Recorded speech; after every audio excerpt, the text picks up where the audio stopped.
Hola chicos, buen día. ¿Cómo les va? ¿Pasando la cuarentena? Bueno, como verán yo también estoy en casa cumpliendo con esta cuarentena que nos hace muy bien a todos porque es la única manera de cuidarnos. Así que bueno, quedándose en casa, lavándose las manos como aconsejan los médicos y, y bueno, y así todo va a pasar. Les quería contar que a partir de hoy nos vamos a comunicar por esta plataforma, por Classroom, y bueno, hoy comenzamos nuestra primera clase. El tema que vamos a ver hoy es el cuento tradicional. Y el cuento que nos propone el libro es El gato con botas, que abarca las páginas 8, 9 y 10 de nuestro libro. Bueno, pero antes de leer El gato con botas, la versión que aparece acá en el libro, porque bueno, ustedes seguramente habrán escuchado alguna de ellas, quería explicarles lo que es un cuento tradicional. Un cuento tradicional es un cuento que eh, fue creado hace muchísimo tiempo. Su autor es anónimo. ¿Qué quiere decir anónimo? Que no se conoce exactamente el nombre de esa persona que lo creó. Eh, entonces, fue creado hace muchísimo tiempo. Autor anónimo. Se transmite de generación en generación, es decir, de padres a hijos. Y como se transmite de esa manera, por eso hay muchas versiones, porque cada uno le va agregando algún condimento o le va cambiando alguna parte. Entonces se va transgiversando ese cuento original. Y bueno, y otra característica es del cuento tradicional es que a veces es un cuento maravilloso. ¿Por qué? Porque incluye objetos o elementos mágicos. Hay un protagonista, que es el personaje principal, aquel al que le suceden los hechos durante todo el cuento.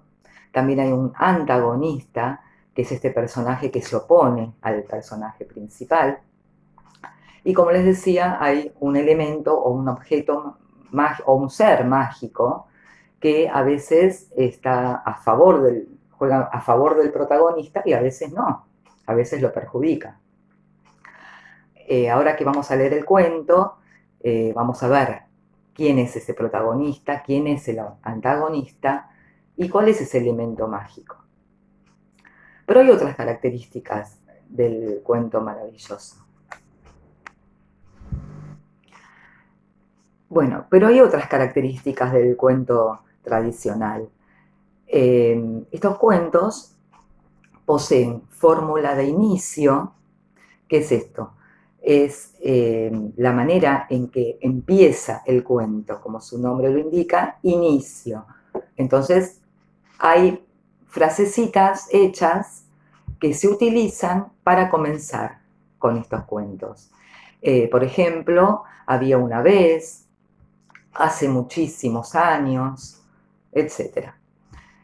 También hay en estos cuentos una fórmula de cierre, es decir, para terminar el cuento se utiliza también una fórmula, una frase que muchas veces se repiten en otros cuentos, como y colorín colorado, este cuento se ha terminado, y fueron felices por siempre, y hay muchas más. Bueno, sabiendo ya las características del cuento, ahora sí, comienza la lectura. Bueno, muy bien. Primero les propongo hacer una lectura silenciosa de todo el cuento.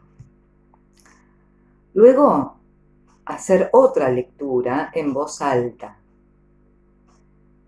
Y si veo necesario hacer una tercera lectura, lo hago para poder entender bien este cuento. Una vez que lo entendimos, están listos para realizar las actividades que nos propone el libro de la página 11 a 15. Eh, bueno, cualquier duda que tengan, me van a consultar a través de mi Gmail y yo les voy a responder todas las preguntas que sean necesarias. Eh, Espero que les vaya bien, que les guste el cuento y bueno, manos a la obra, a trabajar ahora, ¿eh? Un beso enorme a cada uno de ustedes.